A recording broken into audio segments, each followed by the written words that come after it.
Welcome to the Skill Ranch. This podcast is designed to equip entrepreneurs, professionals, and consultants with skills to impact tomorrow's work environment. Now here's your host, Bilal. Hi everyone and welcome to the SkillRanch Podcast. Today I am joined by Julio, who is an award-winning professional, mission-driven entrepreneur and a lifetime learner. He has 7 years of experience within management, training, and research environments where he has enabled personal, professional, and business growth. Since 2013, he has trained more than 800 people in marketing, business, and entrepreneurship. He led the launch and management of a top-tier incubation program in Mozambique. Moreover, on the international level, he is recognized as the 100 most influential young African. He is the holder of the prestigious Diana Award and won the most outstanding delegate award at the Global Goals Model United Nations. Welcome to the Skill Ranch podcast, Julio. How are you doing today? Hey Sayed, I'm doing great, thank you. It's such a huge pleasure to be here with you today. Thank you so much for taking time out for us today. And myself and our audience are looking forward to learn your journey of becoming the 100 most influential young African. Yeah, so funny fact, the year was 2018. It was just we're just ending the year, and I was looking forward and sort of like setting my intentions for 2019. And one of the things that really stood out to me in that year was that although I was really on the front lines, training people almost every day, doing speeches all over around the country, and doing business advisory and career counseling, I found that if you are also on those rooms where people in position of power are, you can really kind of like remind them of what people are dealing with and going through in their daily lives. So it's one of the biggest ways that I found that I could amplify my impact. So I decided that, 2019 is going to be a year where I'm going to get the most awards as I can so that I can really just give a voice for people who oftentimes find themselves without a voice. And I remember setting that and being like, whatever award I find on the internet, I'm going to apply it. And I said that to my team, and they were like, okay, that's what we're going to do. I won the first one in Malaysia. And I remember watching a YouTube video around house tours because I was renovating my house. And the person was also won that award in the previous year. And I thought, you know what, that's such an interesting award. What will it take for me to win it? I wasn't serious about it. Just for everyone know, she's like a huge influencer in South Africa. She has thousands and thousands of followers on social media. She's been like a TV host for so many years, and I'm like, I'm not even like in her, in her feet yet. Like I'm way far behind. But then it was around July, if I'm not mistaken, my intern told me, hey, Jude, there is this award. I really think you should apply. I remember looking at it and being like, are you crazy? This award for a Mozambican to win? No, no, no. You know what? This award is going to be for South Africans, for Kenyans, Nigerians. Maybe they will even give it for like a Somalian, or an Ethiopian. And that will be like a Mozambican will never win. And they told me something that I always used to tell my team is that if you set a goal, there's no excuses, no BS, just do it.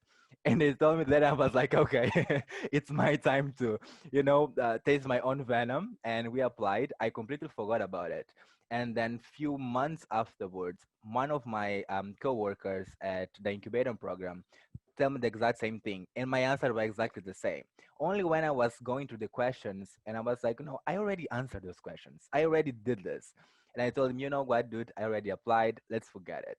And to be honest, I actually found out that I won the award because one of my friends saw in social media a flyer with my face saying that I'm one of the 100 most influential young Africans of 2019 and top 10 for social business and philanthropy. It was huge.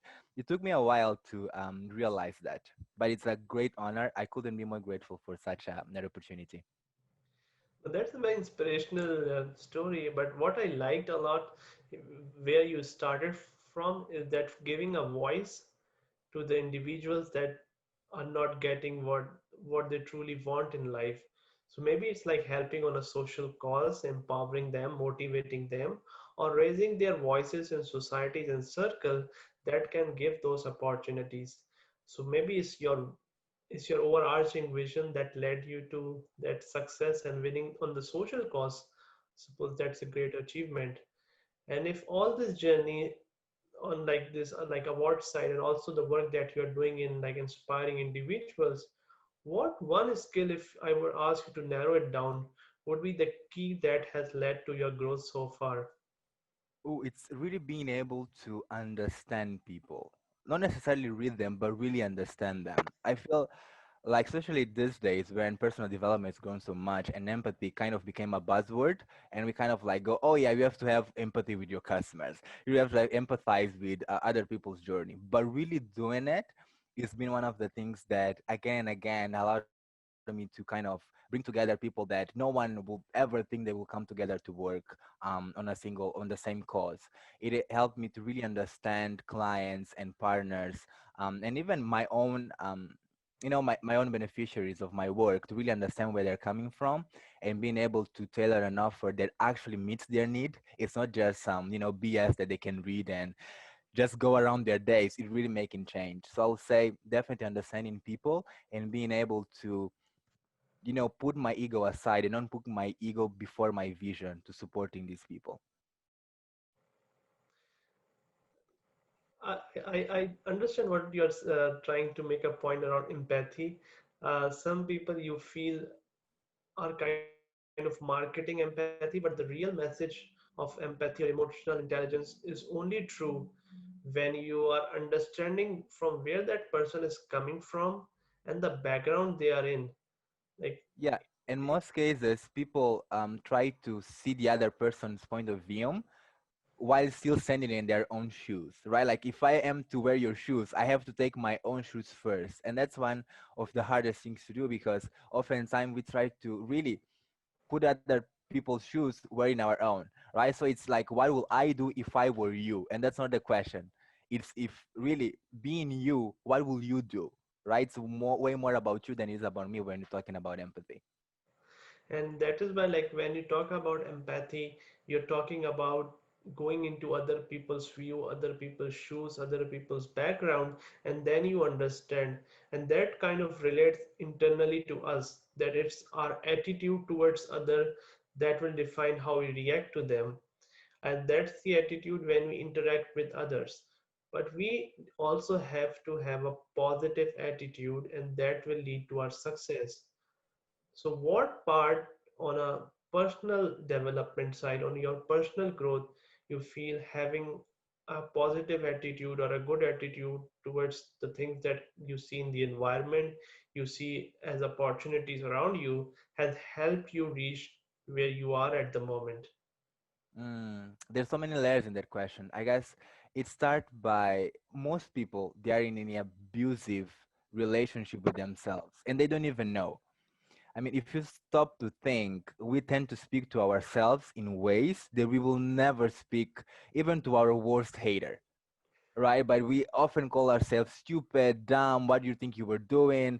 Do you really think people will care about what you have to say? What were you thinking? You're crazy. You are worthless. We are constantly thinking those thoughts about ourselves and even sometimes saying it out loud, without even realizing. So I'll say that the first thing, if you really want to have a genuine positive attitude, is start by having that attitude towards yourself, right? I'm not saying that you should overlook your flaws, but being honest about them and understanding that they didn't just come to be flaws because you just decided to have them, right? Everything that you are right now is really what allowed you to survive till this point, right? You didn't go ahead and became, let's say, introvert or someone who have like a hot temper or whatever label you don't appreciate about yourself. Those are things that you have to build in order to survive. But the key point here is that if you keep holding on into everything that you are right now, those are the things that might be blocking you to reach into the next level. So focus on having a positive relationship with yourself first, and then you'll be able to genuinely have a positive attitude towards life. And you won't be one of those people that on the outside they're amazing. They seem to be always happy, always in top of their game, and then you just found out that either they committed suicide or they tried to do it or they're really fighting a severe depression, right? So really trying to come across as being positive, but from a place of being real and honest, especially with yourself and then with others. Remember, you cannot give what you don't have. Yeah, like we need to develop ourselves and only then we can add value to you. There were Yeah. two thoughts here. I will come to the initial one. What we should do, like when we are taking steps on our growth, we should try to reflect on ourselves. Okay, I worked on this particular skill for a week, where I am now. And take the example of public speaking.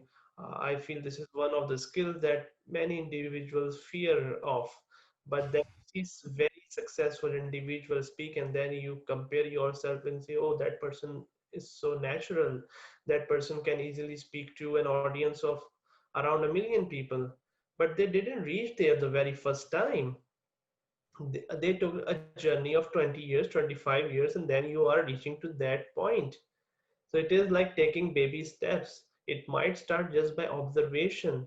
You look at successful people, how they speak, then you try speaking in front of the mirror, then you go and speak and like give like speeches within your friends, family, and then you will reach out day by day and improve. But if on day one we compare ourselves to that person, then we would be demoralized. We might not even take that task at the end of the day. So it is to follow through a journey and then reflect on each step so that you know how far have you come from where you started. Yeah, 100%. I found that a lot of the times we end up comparing quote unquote finished products with where we are right now, right? Like you see a Beyonce, Rihanna, Jay-Z, whatever famous people you are following, right? And you're thinking, oh my God, they're so far ahead. But guess what? They are on like the step 100 of their journey. You are in your step 50, right? Allow yourself time to grow. That's one. And two, guys, you probably listen to this podcast, you'll hear my voice and think that, oh, it's so natural to Julio. At a core, I am super, super introvert and shy. Like, if I could live my life without like interacting with people, I'll be happy doing that. It's something that you have to develop, and I guess what most people are doing wrong is that they're trying to, you are being an introvert. If you're trying to mimic what an extrovert does in a regular basis, you'll feel depleted, right? So the best way for you to kind of embrace the identity you're looking to embrace is by harnessing your own skills. For instance, in my case, as an introvert, I'm very good at listening, right? So I usually focus on that. I'm very good at asking questions that allow the person to keep talking so that I have time to breathe and kind of to process what I'm getting, right?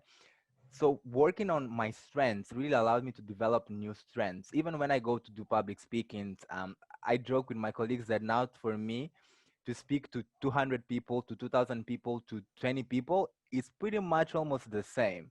Of course, there are different dynamics that I use, but still the energy is the same. Like I don't freeze with those numbers anymore. But it was a process, and something that I do that really shortened my learning curve was reflection, because we live in such a fast-paced life. We oftentimes don't allow ourselves times to reflect, right? To really think through on how things are going, if we are on the right track, how are we feeling doing those things that we are doing, and we're just in like automatic pilot, and whatever comes, whatever it is, right? So really make your best to allocate a few times, a few minutes. You can start by doing just 15 minutes.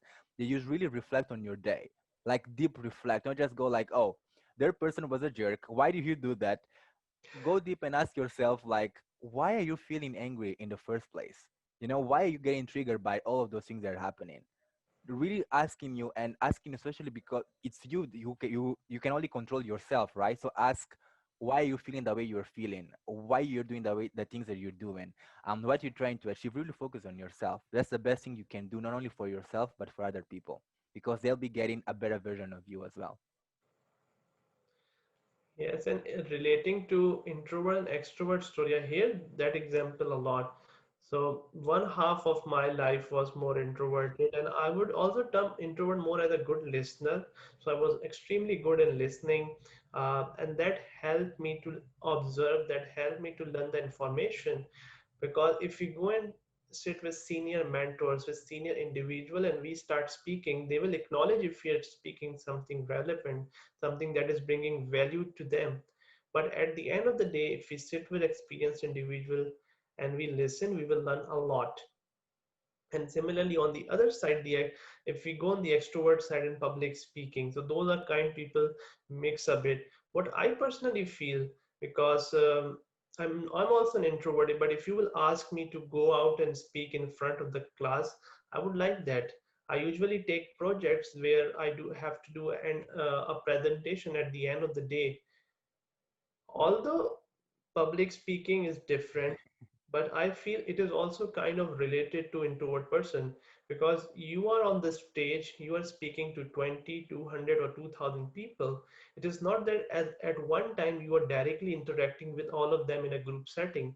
So I feel that introverted mindset, or introvert personality rather, helps you more in a public speaking stage, where you are standing on the stage and delivering a keynote. And that is how I feel, maybe that is where from the introverted side we do get that energy coming and help us to be successful in that particular role. But before Yeah. yeah, okay. I guess the Just point is, as you mentioned, to really focus on your strength and work from there, right? And something that completely blew my mind, because I used to do that super unconsciously, is that our identity is not fixed. And nowadays, psychologists, even psychiatrists, are trying to acknowledge that all those kind of like personality tests, they're like looking for horoscopes for answers. And psychologists don't believe in horoscopes more of the time, right? So you having all of those labels and assuming that you or allowing them to put you into a box, you're just limiting yourself. So try to see all those personality tests or labels as a snapshot of where you are right now, but never as a limitation on who you can become. Like I remember when I was reading horoscopes about Libra. I'm a Libra, and they often say that Libras are very indecisive, right? We don't know what we want. We kind of like juggle around, and everything is like an overthinking process. And I was reflecting on myself. I was like, yeah, I can be very, very indecisive. So I decided, you know what, for the next week, I'm going to decide the first thing that comes in my mind. If I find myself in trouble, that's fine. At least I made a decision. I made it so constantly that eventually and now especially, I can make decisions really easy without overthinking, right? Just having that courage to build an identity that you want for yourself will really allow you to level up in your life. So focus on that. And you also, if you like go to see stories like for Beyonce, for instance, she will use to be very, very, very scared of public speaking, or at least being on stage and really doing those amazing performances. And she created an alter ego, Sasha Fierce, to allow her to be that fearless person in stages, right? So you can always create an alter ego um, to kind of like be able to do the things that you cannot, right? And an easy way to do that is you can associate an object, an outfit, a song to that alter ego, right? So for the longest time, when I used to deliver trainings for people, I will listen to "You Can Hold Us" by Michael Moore. It was a song that I don't know why, but it just make me feel fun and outgoing, and then I can do this, and I will immediately shift into this personality that is able to handle doing trainings for 40 people, and they are corporate, and I'm not corporate yet, so it will really allow me to stand in my power. So you can use all those small little tricks as a reminder that you can always step into the identity that you want to step into. yep, you are relating it more towards attitude at the moment, and that Yep. we all have like certain things that adds confidence to us, that add us to be more courageous in taking those actions, and that can make us move more closer to the dream. But coming to a point that you made earlier on, that we see like certain individuals that we never knew and they committed suicide, or you certainly saw that they are extremely disturbed. Yep. And it also relates to the attitude somehow, in a way, that what we are going through, if we are unable to solve those problems, or if we have so many negative thoughts coming into our mind, or if we have heard to a lot of criticism, there might be help that we have to seek, We might need to sit with a coach, with a therapist, depending on the situation, and gain that kind of confidence level, gain that kind of a support that will help us overcome them. So, developing a positive attitude within ourselves is the first step. But then the second step is to take that attitude, take to the larger public, and help them become inspired, motivated, and let them take on their journey and be the person they are destined to be. So, how in your life experience have you gone out to individuals and made them become more positive about themselves, think more positively of their society, of the environment they are in? Well, the first thing really ties back with empathy is the fact that a lot of the time, if you are listening to this podcast, if you're struggling with whatever area in your life, it's so easy to feel like you are an outcast or you are facing a problem that no one in the world is facing as well. And truth is, for most cases, whatever you're going through, there is someone out there who went through the same thing and survived, and actually maybe even thrived with the same challenge or issue. So just by making sure that the other person understand that they're not alone, it's a huge, huge, huge point. That's one. And two, being able to acknowledge that some challenges I will never be able to relate, right? Like as a man, I will never be able to fully understand and relate to postpartum depression, right? Even if I try my best, physically I cannot do that, right?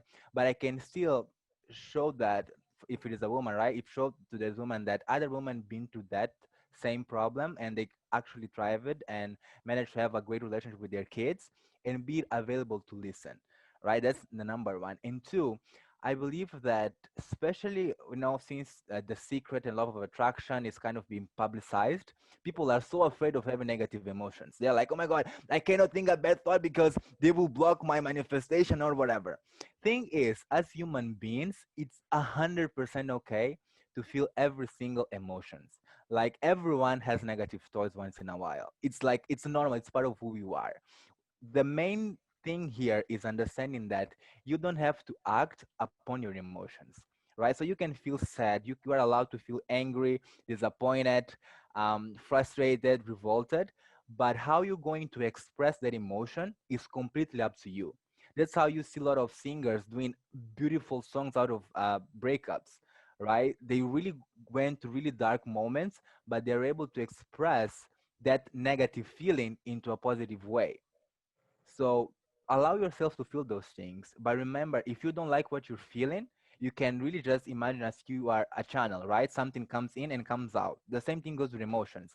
So allow yourself to be sad. And once you're done being sad, you can literally command and say, you know what, sadness, I had fun with you. It was amazing crying all day. Now it's time for you to go. I'm ready for new things, right? And really actively pursue those new things. So yeah, it's okay. You shouldn't feel guilty or ashamed by having negative thoughts and negative emotions. Just don't allow those things to take real state in your mind and real state in your life. It's your life, so you get to decide who stays and who goes on. Yes, and that is why it's very important. On another aspect, I see if you keep the emotions within your mind and you don't let them out in small smokes, then it won't be a small smoke coming out after a year, after 2 years. It will be a volcano that will just erupt, and then it might be very disastrous for anybody that you are going that is around you as well. So it is good to have emotions. That is how naturally we should feel, and everybody has a different reaction. It might be a long walk for someone, it might be a good early sleep for another person. So see how you can overcome your emotions, and it is only you that will define what that reaction would be to overcome that negative emotion that is affecting you at the end of the day. And to your earlier point, I feel that social media or the life that is happening at the moment, to what extent we are honest to the general public also creates a problem. Like if everybody around us knows that this is Bilal's honest self, then I don't have to mimic myself out in the public. The personality that I have internally, it is the personality that is everywhere outside as well, and that keeps me in a normal mindset where I don't have to behave differently, or I have to interact in a different fashion compared to my natural self.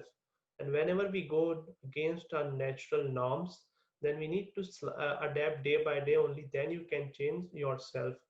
And in some aspects, we are who we are, and that we can't change. We just need to accept, adapt, and see how we can utilize that personality structure to bring the change within ourselves and the society around us.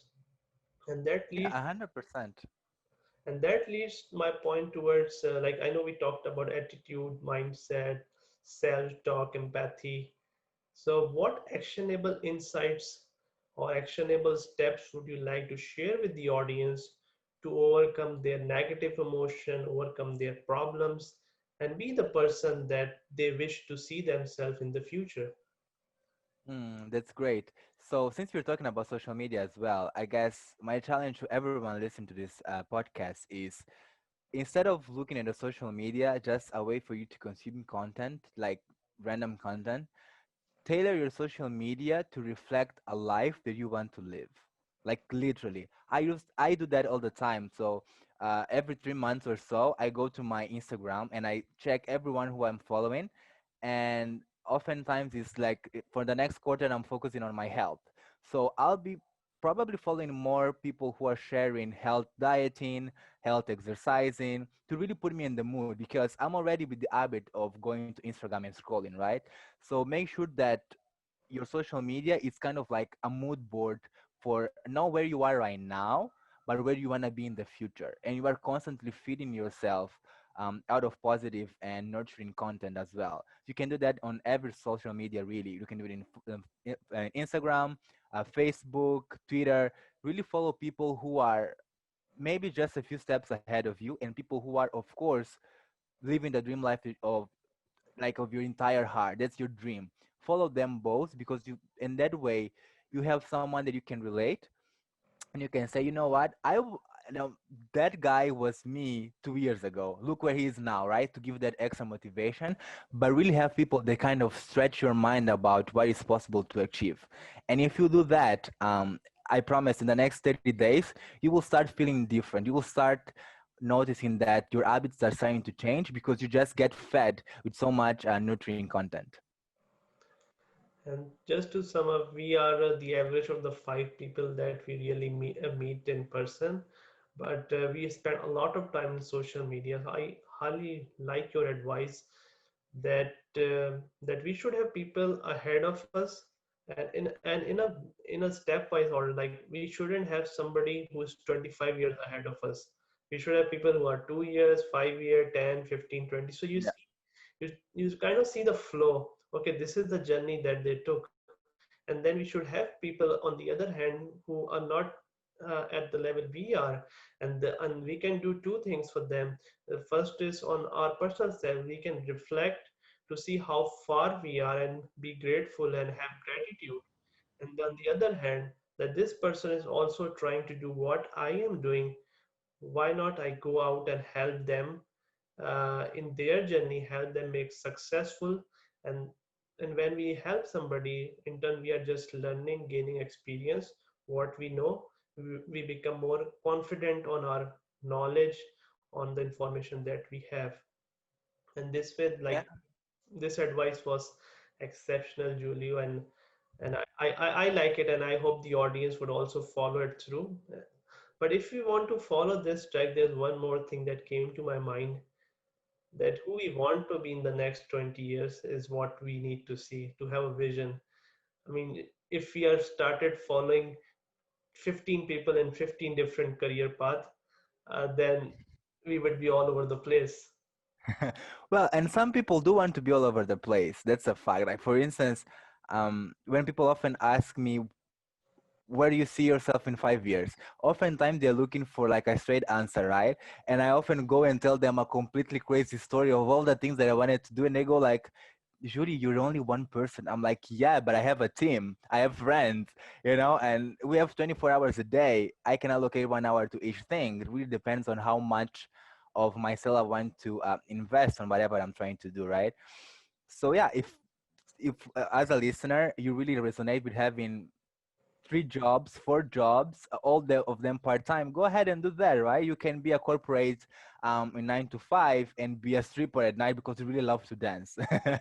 That's just an example, right? But allow yourself to be the creator and the artist of your life. Your life is the masterpiece, and you are the master creator. Make sure that you assume in that role. No, wonderful thought, Julio. And I really enjoyed talking to you and learning more about how we can develop positive attitude, be more empathetic with people around us. And on that note, I would like to ask something more personal about yourself, so the audience know more about you. What is a fun fact about Julio or a superpower that Julio has that has helped him so far? Well, there are two answers for those two questions. So the first one is, you will laugh if you see me in a restaurant by myself because I'll be shamelessly talking to myself. I have full conversations, full arguments with myself around what I'm trying to achieve and what I'm trying to do and how my day went. I'm just shameless reflecting in public. So you might be laughing at me. Oftentimes I wear AirPods or so just people can like think that I'm having a call, but the call is really with myself. That's one. And in terms of superpower, I guess one of the things that I really became good at is actually manipulating spaces. So I can really make you feel comfortable in a session with me. Or if I really want you to break through pressure, I can really make you feel uncomfortable. And I found that not everyone has the groundness and the skills to really be able to do that and don't feel bad about it. Because if you want to break through, yes, you need calm, safe space, but you also need pressure and challenging environments to do so. Thank you so much for sharing those personal thoughts, Julio. And it was pleasure having you today. Thank you very much for having me. Yeah, and for our audience, if you would like to get in touch with me or Julio, the details are below. And looking forward to having other guests on my podcast. And if you would like to have Julio as a speaker, trainer, or a motivational coach, feel free to reach out to him, and I'm sure he can add great value to you. Thank you so much, Julio. So, thank you everyone, and I'm looking forward to having you all on the next episode of Skill Ranch Podcast.